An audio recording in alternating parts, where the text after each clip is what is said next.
A 3D printed part that looks perfect can still silently fail under load, and no one might know until it's too late. That's the terrifying reality of additive manufacturing without proper qualification. And it's why engineers, manufacturers, and regulators are losing sleep over this exact problem right now.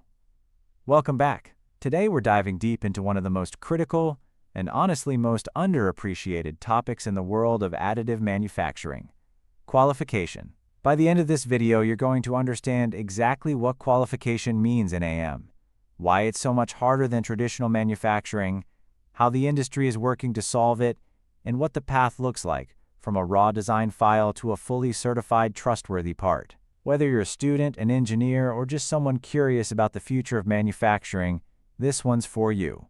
Let's get into it. Section 1. What is qualification and why does it matter? 045 to 230. So let's start at the very beginning. What does qualification actually mean in additive manufacturing? At its core, qualification is the process of proving that a manufacturing process consistently produces parts that meet a defined set of requirements. Think of it like a driver's license test. Before you're allowed on the road, you have to prove repeatedly, under different conditions, that you know what you're doing. Qualification works the same way for manufacturing processes. Now here's where things get interesting. In traditional manufacturing, say, machining or casting, qualification frameworks have been developed over decades. We have mountains of historical data. We know how these processes behave. But additive manufacturing? It's relatively new, incredibly diverse, and surprisingly complex. A single layer shift during printing, a slight variation in powder particle size, a tiny change in laser power. Any of these can compromise a part's structural integrity without leaving any visible clue on the surface. That's why qualification in AM isn't just a box-checking exercise. It's a genuine engineering challenge. And the stakes are enormous. We're talking about 3D printed parts going into aircraft engines, medical implants, space vehicles, and defense systems. When lives depend on a component performing correctly, you need more than a good-looking part. You need proof. So how exactly do we build that proof? That's what the rest of this video is all about.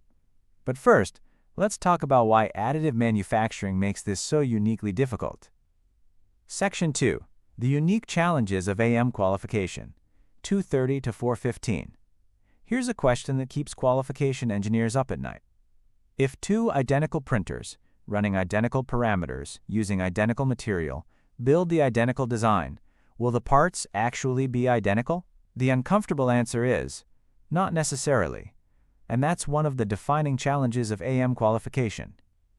Traditional machining starts with a known, uniform block of material. Additive manufacturing builds the material and the part at the same time.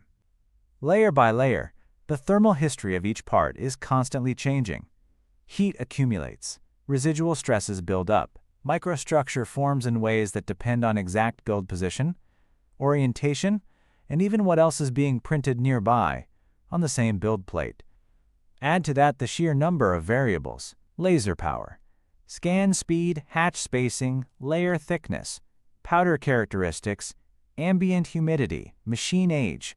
These all influence the final part.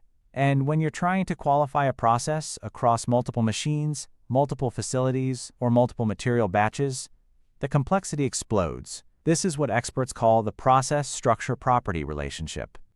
Every process decision shapes the microstructure of the material, and that microstructure determines the mechanical properties of the final part. Change one thing in that chain, and everything downstream can shift. So how does the industry begin to get a handle on all of this? It comes down to something called a qualification framework.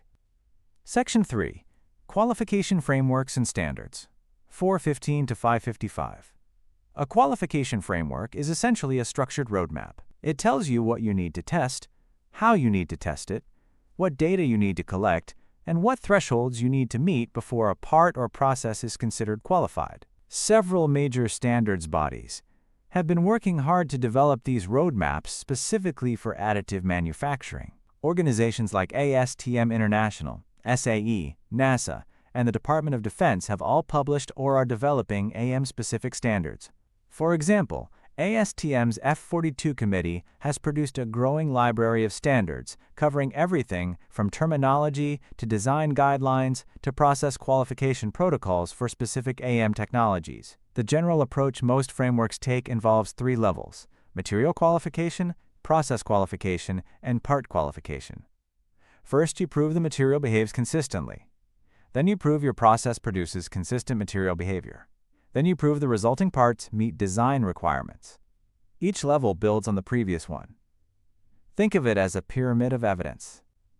What makes this even more challenging is that different industries have different standards and different risk tolerances.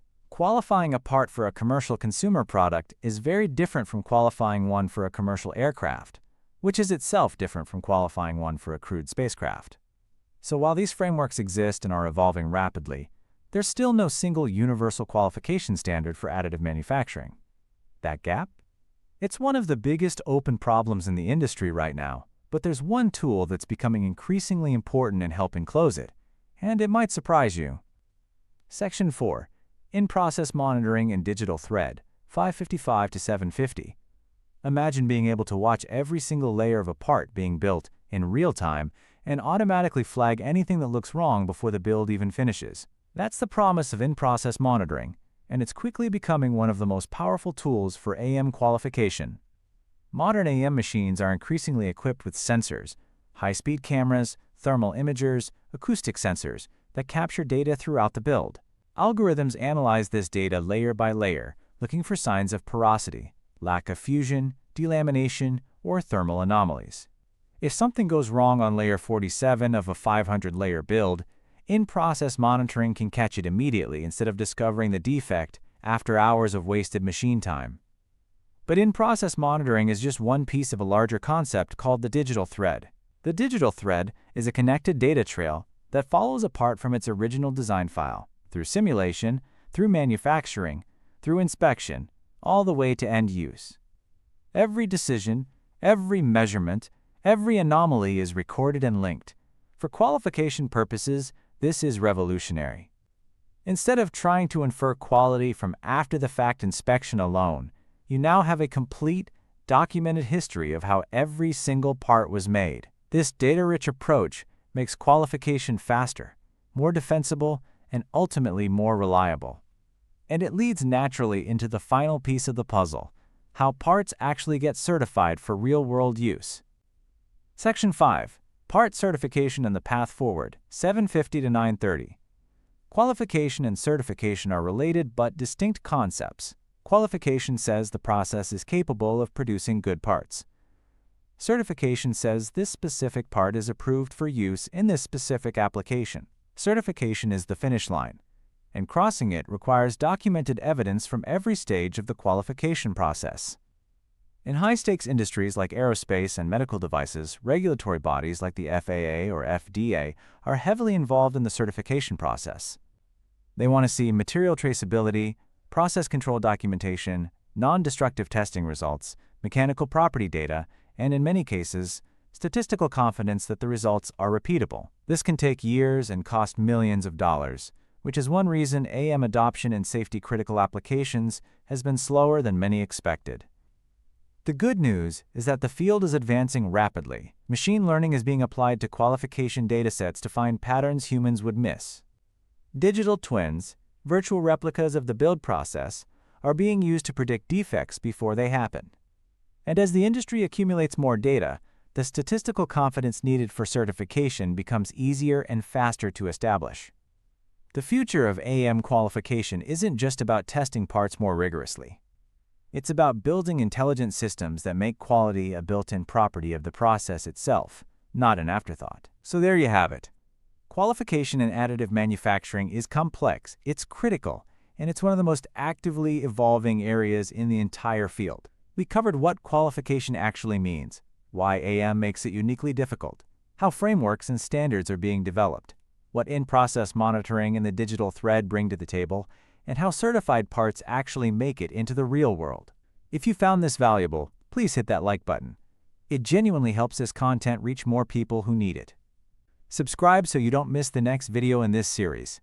And drop a comment below. What do you think is the biggest barrier to faster AM qualification? Is it the technology, the standards, or something else entirely? I read every single comment. See you in the next one.